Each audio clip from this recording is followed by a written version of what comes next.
the need to be perfect is something that is some sort of an ideal that just keeps you stuck and prevents you from taking action or speaking up or doing things that you want to do, like applying for that job or connecting with people or starting that business. Hey, you're listening to the Influency Podcast.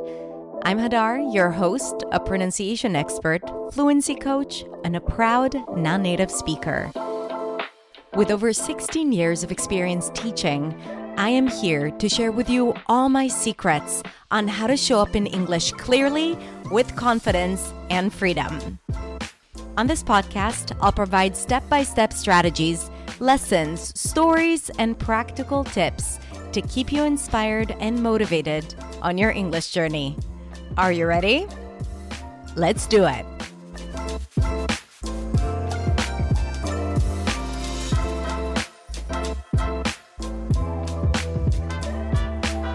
Hi everyone, it's Hadar, and today I'm going to share with you 5 things that I believe we should all leave behind in 2025 as we're entering 2026. So I'm recording this video at the end of 2025. Hashtag, I can't believe time flew by so quickly this year.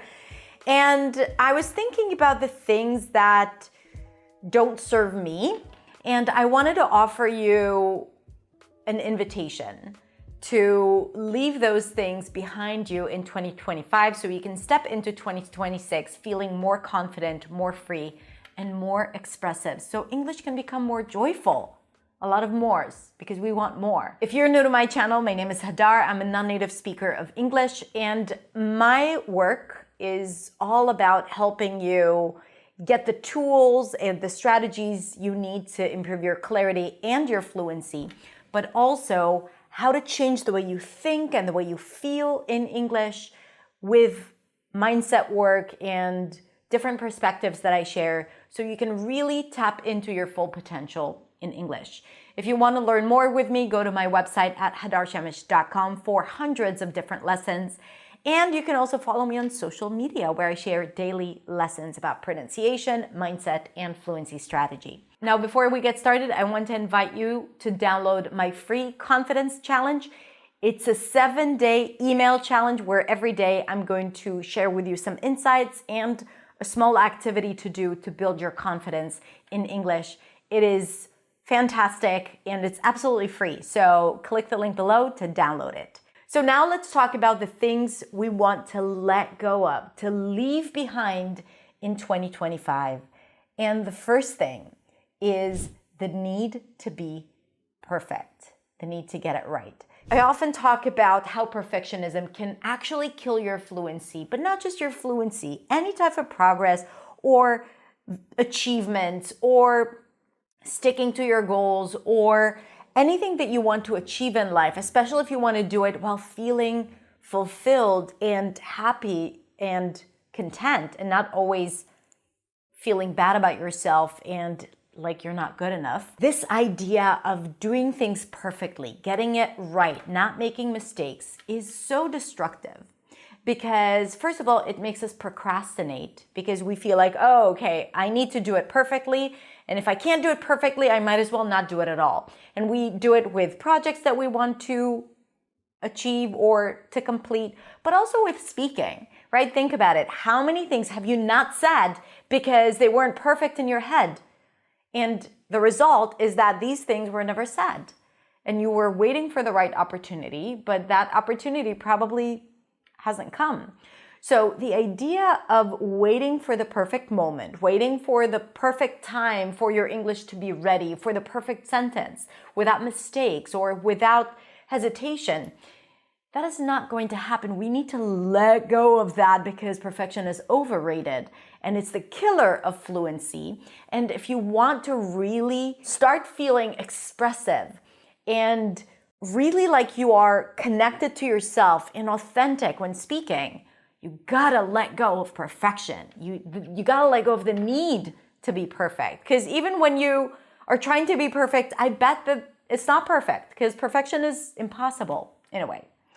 So when you think about it, then the need to be perfect is something that is some sort of an ideal that just keeps you stuck and prevents you from taking action or speaking up or doing things that you want to do, like applying for that job or connecting with people or starting that business. So let's do our best in 2026 to let go of the need to be perfect. The second thing is to let go of the fear of judgment. Now, it definitely connects to the need to be perfect because we need to be perfect because we're afraid of judgment, but I decided to give it its own category because the fear of judgment is so controlling of our lives. What are people going to think? It's so controlling, not just in the sense of you not doing things or waiting for things to be perfect, but also in how you identify your true self. Because when we're afraid of judgment, what ends up happening is that we're not being authentic to ourselves. We constantly think about what people expect of us and how people want us to show up. And instead of saying what we think and what we feel and showing up the way we are and being our true self and being authentic, instead of that, we're constantly thinking about how people expect us to behave or what they want us to say. And then we do that instead of what we want because we're afraid of what people are going to say if we show up authentically to how we feel and who we are. So it's not just about not doing things and not speaking enough. It's really about not being your true self, that fear of judgment. And of course, a huge part of it is staying safe, right? Not doing the thing that will require you to get out of your comfort zone, not doing the thing that will make you feel more vulnerable because you might get judged. And let me tell you this, receiving judgment, let's say you do something and someone says something about it. They have an opinion and it's not a good opinion. This is such a beautiful moment for you to grow and so that you can understand how to separate yourself from their thoughts and what they expect of you. Because when we receive judgment, it's such a beautiful moment for us to be like, wait, but this is what I want. And if they don't like what I want or what I say, it doesn't mean that I'm not good enough. It doesn't mean that I'm doing something wrong. It just means that they don't like it. But it doesn't mean that I shouldn't be doing it or saying it. And only when you face that conflict, when you receive criticism or judgment, that's how you can grow. If you are living your life just pleasing everyone, receiving no judgment, you're not growing. And you're not doing what you want to do because you're doing what other people want you to do. So at the end of the day, judgment is not bad. It's an opportunity to clarify what it is that you want and to fight for it and to do it despite other people's opinions. So don't shy away from judgment. Let go of the fear of judgment and step into being yourself, doing what you want with respect, saying what you want to say with respect, and not worrying about what people are going to say because they will have opinions. They might judge you. And in 2026, you're not going to care. Okay? Moving on to the next thing, which is letting go of things that do not work, especially in English, because now we're going to talk about English. I want you to think about all the things that you've been doing out of habit when it comes to learning and practicing and speaking. And I want you to make a list of things that don't bring you joy, that feel tedious, that feel ineffective, that feel like they're keeping you in a plateau, stuck. Maybe you've improved, but now you're stuck. I want you to make a list of all those things that don't make you feel joyful about practicing or speaking English, and I want you to let go of them.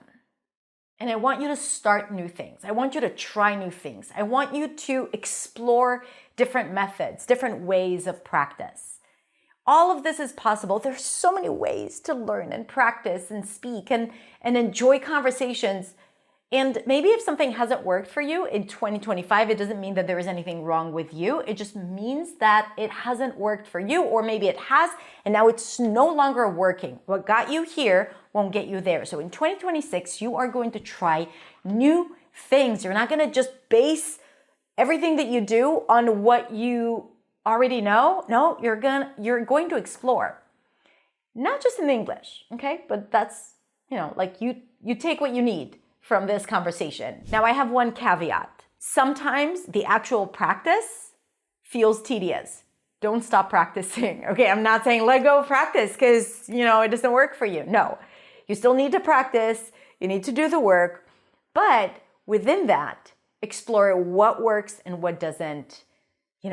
Try to be super objective. Think as if you were to give guidance or feedback or coaching to a friend. What would you say? So that's another thing you're going to leave behind in 2025 and let go of it going into 2026. The next thing is comparison. Stop comparing yourself to others. Definitely when it comes to English, but when it comes to anything. Your starting point is not the same as others. Your experience in life is not the same as others. What's available to you, whether it's time, resources, money, environment, it's not the same as others. Nothing is the same. Do not compare yourself to others. Do not compare your English. Do not compare your achievements. Do not compare their social media platform. Do not compare yourself to others because it is not helpful. It only makes you feel not good enough, especially if you compare yourself to others where you think about all the things that are working for them, all the things that they're really good at and you're not, how fluent they are, how great their accent is, right? So when this is how your brain works, it immediately thinks, oh, but I'm not there yet, and then there is this story about all the work that I've done and this is where I'm at, or I'll never be able to get to where they are because I don't live in an English-speaking country, because I speak Spanish, German, Russian, Japanese, whatever that story is. So comparing yourself to others is not helpful. And because it generates this feeling of not being good enough. And when you feel not good enough, then it creates this negative emotion where you're like, what's the point? And then you tend to avoid doing the work, slack on your practice, distract yourself, procrastinate, and all the things that prevent us from doing the things that we want or reaching the results that we're after. So at the end of 2025, you're going to let go of comparison and you're going to step into a year where you center yourself around what it is that you want to achieve and only around what you have already achieved, and that's it. And when you see someone being successful in their English or their work or whatnot, just think about the possibility that it could be your reality as well. So instead of comparing yourself to them, use that as inspiration, as motivation, as something to look forward to, as an idea of what it is that you want for yourself. That's it, but not to feel bad. We're gonna let go of the feeling bad, okay? We've had enough of it. We're done. We're done. The last thing is you're going to let go of your old story about your English and who you are in English. Your story, the narrative that you have in your head, is the result of the 1,000 thoughts that you have daily around who you are and specifically about your English. It's the actions that you take. It's the feeling that you have before talking, while talking, and after talking. It's the entire speaking experience and who you are in English. All of it connects to the story you tell yourself about your English. So, for example, if the story you tell yourself is that English is hard and that it's never going to work out, and I've tried it so many times before, and if the story you tell yourself is that I'm not a person who communicates well in English, or the story you tell yourself is that every time I speak, people judge me, that story needs to stay in 2025. Because if that story makes you feel shame, humiliation, frustration, disappointment, feeling anxious, feeling sad, bad, and all of those negative thoughts that we sometimes feel, the burden of speaking English, it's a burden, then it's no longer serving you. Now, changing your story is not going to immediately change your English, but letting go of that story and stepping into a new story, a story where you are constantly working on your English. You are a fluent speaker. You know how to express yourself, even if it takes you more time. People are interested in what you have to say, even though you may not use all the fancy words. Whatever that looks like for you, that new story that you want to tell, it's going to impact your confidence, your willingness to do things, the actions that you take, and most importantly, how you feel when you speak English, before you speak English, and after you speak English. So letting go of that old story and creating a new story for yourself, a story that makes you feel empowered and therefore allows you to take action, is what we want, is what you should want for yourself in 2026. So how about you identify that story that holds you back, you leave it behind, and in 2026, you create a new story for yourself. And I'm inviting you to journal about it and write a few thoughts and a few ideas about who that person is. Who is the new you? Who is the 2026 you? And what is that person's story? And what does it look like? What does it feel like when you are tapping into your full potential? All right, that's it. I wish you a beautiful, glorious, healthy, successful, happy new year. And I hope that you can let go of all the things that we talked about and more, all the things that you don't want in your life. I hope you can let go of them and leave them behind in 2025. Whatever happens in 2026, whether you achieve your dreams and goals or not, as long as you do your best and you show up like yourself and you let go of all the things that get in the way of you being you, that's all that matters. I fully believe in you. I want you to know that. And if you need a little bit of my help to start 2026 with a bang and to start it strong, I have a Start Strong challenge that is absolutely free. So you can sign up for the waitlist to be notified when we open the challenge, or maybe registration is already open when you watch this video, so you can already join. Thank you so much, and I will see you next week, next year, in the next video. Bye.